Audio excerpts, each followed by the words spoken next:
नमस्कार दोस्तों, मेरा नाम है रंजीत कुमार और हम लेकर आए हैं इंडियन डिफेंस की 5 सबसे बड़ी और लेटेस्ट अपडेट। तो अभी तक वीडियो को लाइक नहीं किया तो लाइक कर दें, चैनल को सब्सक्राइब नहीं किया तो जरूर कर दें। तो बिना टाइम वेस्ट किए चलिए शुरू करते हैं आज की पहली अपडेट के साथ।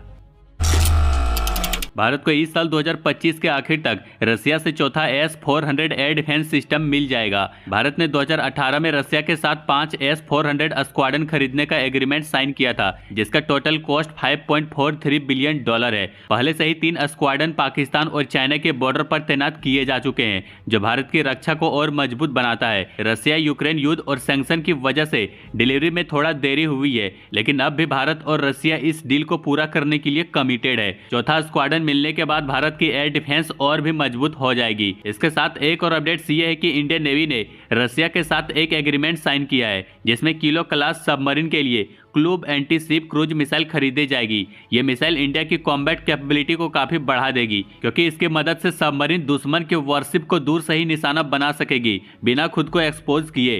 क्लूब मिसाइल की खासियत यह है कि ये पानी के नीचे से लॉन्च होती है और अपने टारगेट तक पहुंचने से पहले हाई स्पीड में जाकर एनिमी शिप को डिस्ट्रॉय कर सकती है। इस एग्रीमेंट का ये भी मतलब है कि इंडियन नेवी की सबमरीन अब और ज्यादा डेडली और स्ट्रेटेजिकली पावरफुल हो जाएगी, जो इंडियन ओशन रीजन में इंडिया को एक टैक्टिकल एडवांटेज देगी, खासकर चाइना और पाकिस्तान के खिलाफ। ये डील ओवरऑल इंडियन नेवी की मैरीटाइम डिफेंस को और मजबूत बनाने में हेल्प करेगी।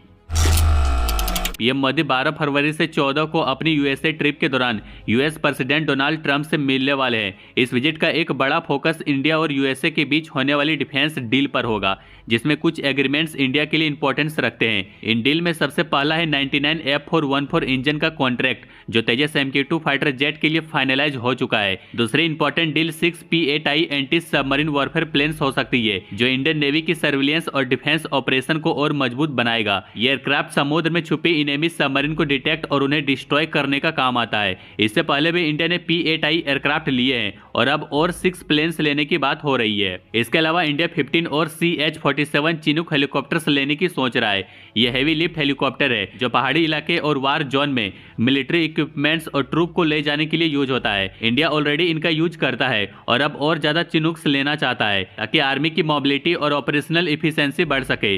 एक और बड़ी डील C-130J एयरक्राफ्ट से जुड़ी हो सकती है, जो एक एडवांस मिलिट्री ट्रांसपोर्ट एयरक्राफ्ट है, जिसमें इंडिया और यूएसए मिलकर 80 प्लेन्स डेवलप कर सकते हैं।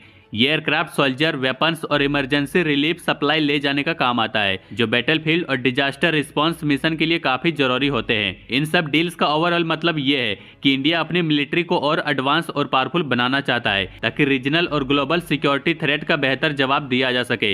यूएसए भी चाहता है कि इंडिया उनके डिफेंस इक्विपमेंट खरीदे, जिससे दोनों देश के स्ट्रेटेजिक टाई और मजबूत हो सके। यह विजिट डिफेंस के अलावा और भी टॉपिक्स कवर करेगा, पर मेजर फोकस मिलिट्री डील्स पर ही होने की संभावना है। अब्दुल बासित, जो पाकिस्तान के फॉर्मर हाई कमिश्नर थे, उन्होंने इंडिया के लिए एक नया कंट्रोवर्शियल स्टेटमेंट दिया है। उन्होंने कहा कि पाकिस्तान का NASR short range ballistic missile, जो 60 से 70 किलोमीटर की रेंज रखता है, इंडिया के पर्ले मिसाइल से काफी सुपीरियर है। NASR मिसाइल पाकिस्तान के नेशनल डेवलपमेंट कॉम्प्लेक्स ने बनाया है और यह बैटलफील्ड वेपन के लिए डिजाइन किया गया है। इसका शॉर्ट रेंज का फायदा यह है कि यह टैक्टिकल न्यूक्लियर डिटरेंस के लिए यूज होता है, स्पेशली इंडिया के कॉल स्टार डेक्टोराइन के रिस्पॉन्स में। बेसिक कहते हैं कि यह मिसाइल बैटलफील्ड में जल्दी और प्रिसाइज स्ट्राइक के लिए सुटेबल है, जो एनिमी के टैंक्स और सोल्जर को टारगेट कर सकता है। वहीं पर्ले मिसाइल DRDO ने डेवलप किया है। यह भी एक शॉर्ट रेंज बैलिस्टिक मिसाइल है, पर इसकी रेंज 150 किलोमीटर से लेकर 500 किलोमीटर तक है। इसमें मिड एयर मनवर्स जैसे फीचर है, जो एंटी मिसाइल डिफेंस से बचने में हेल्प करता है, इसलिए यह ज्यादा स्ट्रेटेजिक और टैक्टिकल ऑप्शन प्रोवाइड करता है। बेसित ने NASR की शॉर्ट रेंज को उसकी बैटलफील्ड इफेक्टिवनेस के लिए एम्फेसाइज किया है, लेकिन क्रिटिक्स कहते हैं कि पर्ले की लॉन्ग रेंज ज्यादा फायदा देती है। पर्ले से इंडिया को ज्यादा स्ट्रेटेजिक टारगेट्स जैसे मिलिट्री इंफ्रास्ट्रक्चर को स्ट्राइक करने का एडवांटेज मिलता है, जो NASR से पॉसिबल नहीं है। इंडिया के डिफेंस एक्सपर्ट बासित के स्टेटमेंट को उतना मायने नहीं दे रहे, क्योंकि उनके स्टेटमेंट का कोई मतलब नहीं है। उनका कहना है कि NASR मिसाइल अपनी जगह इफेक्टिव हो सकती है, लेकिन पर्ले का बड़ा रेंज और एडवांस टेक्नोलॉजी यूज करने की वजह से ये ज्यादा पावरफुल वेपन है। मतलब पर्ले का यूज ज्यादा टैक्टिकल और स्ट्रेटेजिक सिनेरियो में किया जा सकता है, जो NASR से पॉसिबल नहीं है। इंडिया के कुछ मीडिया आउटलेट्स ने बासित के स्टेटमेंट को सीरियसली नहीं लिया है और उन्हें इसे थोड़ा मजाक के तौर पर लिया है। उन्होंने ये भी कहा कि हो सकता है कि बासित ने यह स्टेटमेंट अपने पॉलिटिकल गोल्स को अचीव करने के लिए दिया हो, न कि फैक्चुअल एनालिसिस के बेसिस पर।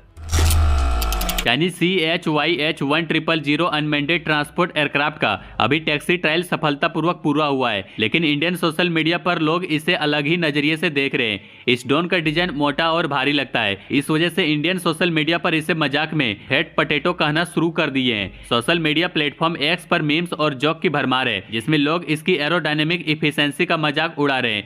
एक यूजर ने तो ये तक लिख दिया कि अगर ये मोटा आलू उड़ सकता है तो हम सब ने आलू की शक्ति को अंडर एस्टिमेट किया है। लोग इस ड्रोन की असली तस्वीर आलू के साथ मिलाकर और भी ज्यादा मजेदार मीम्स बना रहे हैं। मजाक की बात यहीं तक नहीं रुकती। ये पहली बार नहीं है जब किसी नए एरोस्पेस प्रोजेक्ट पर हंसी मजाक हो रहा हो। पहले एक Indian private drone project flying wedge FWD-200B का चाइनीज सोशल मीडिया पर मजाक बन चुका है, क्योंकि उसका डिजाइन भी काफी अजीब था। हालांकि वो प्रोजेक्ट आगे नहीं बढ़ा और उसे रीडिजाइन करना पड़ा। अब ये रोल रिवर्स हो गया है। जो मजाक पहले इंडियन ड्रोन का उड़ाया गया था, अब वही मजाक इंडियंस चाइनीज ड्रोन का उड़ा रहे हैं। लेकिन जितना भी हंसी मजाक हो, असल सच ये है कि चाइना अनमेंडेड एरियल टेक्नोलॉजी में काफी तरक्की कर रहा है। ये ड्रोन जो मोटा और अजीब लग रहा है, असल में मिलिट्री और कार्गो ट्रांसपोर्टेशन के लिए एक बड़ा कदम हो सकता है। ये भारी सामान दूर तक ले जा सकता है और हो सकता है कि फ्यूचर में मिलिट्री सर्विलेंस और लॉजिस्टिक के लिए इस्तेमाल हो। तो चाहे लोग इसे फैट पटेटो कहकर मजाक उड़ाए, मगर चाइना की ड्रोन टेक्नोलॉजी को हल्के में नहीं लेना चाहिए।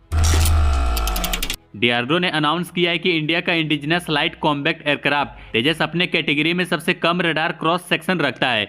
यह अचीवमेंट मेनली इसके डिजाइन में यूज किए गए कंपोजिट मटेरियल की वजह से है। हालांकि तेजस को स्टील फाइटर जेट बनाने के लिए डिजाइन नहीं किया गया था, फिर भी इसकी रडार विजिबिलिटी कम होने की वजह से ये एक एडवांटेज देता है। DRDO के हिसाब से तेजस के एयर फ्रेम में 45% कंपोजिट मटेरियल्स का यूज है, जो कि दूसरे कंटेम्पोरेरी फाइटर जेट्स के कंपैरिजन में काफी ज्यादा है। इसके विजिबल सरफेस एरिया का 90% कंपोजिट मटेरियल से बना है, जो सिर्फ स्ट्रक्चर को ही नहीं बल्कि रेडार विजिबिलिटी को भी कम करता है। जबकि दूसरे फाइटर जेट में ज्यादा मेटल्स यूज होता है। तेजस का composite air frame electromagnetic reflection को कम करता है, जो कि हाई थ्रेट सिचुएशन में रडार डिटेक्शन से बचाने में हेल्प करता है। कंपोजिट नेचुरली मेटल से कम रडार वेव रिफ्लेक्ट करता है, इसलिए ये एयरक्राफ्ट को इनेमी रडार से छुपाकर रखने में हेल्प करता है। ये स्टील फीचर तेजस को एक टेक्टिकल एज देता है, जो मॉडर्न एयर कॉम्बैक्ट में काफी फायदा देता है। साथ ही कंपोजिट तेजस को लाइट वेट बनाने में हेल्प करता है, जिससे फ्यूल इफिशिएंसी, रेंज और मैन्यूवर एबिलिटी इंप्रूव होती है। साथ ही ये कोरोजन रेसिस्टेंस भी देता है, जिससे मेंटेनेंस कम होती है। इसके साथ एक और छोटा अपडेट्स ये है कि ज्वाइंट मिलिट्री एक्सरसाइज एक्वेरियन का 13th एडिशन इंडियन आर्मी और मालदीव नेशनल डिफेंस फोर्स के बीच मालदीव में शुरू हो गया है। ये एक हर साल होने वाला बायलैटरल मिलिट्री एक्सरसाइज है, जो कभी इंडिया में तो कभी मालदीव में कंडक्ट होता है। 2023 में ये एक्सरसाइज इंडिया के चौबातिया उत्तराखंड में जून 11 से 24 तक हुआ था और इस बार मालदीव के माफिला फूसी में हो रहा है। इंडिया के मिलिट्री मॉडर्नाइजेशन पर अपडेट्स के लिए बने रहिए। बाकी लाइक एंड सब्सक्राइब जरूर करें।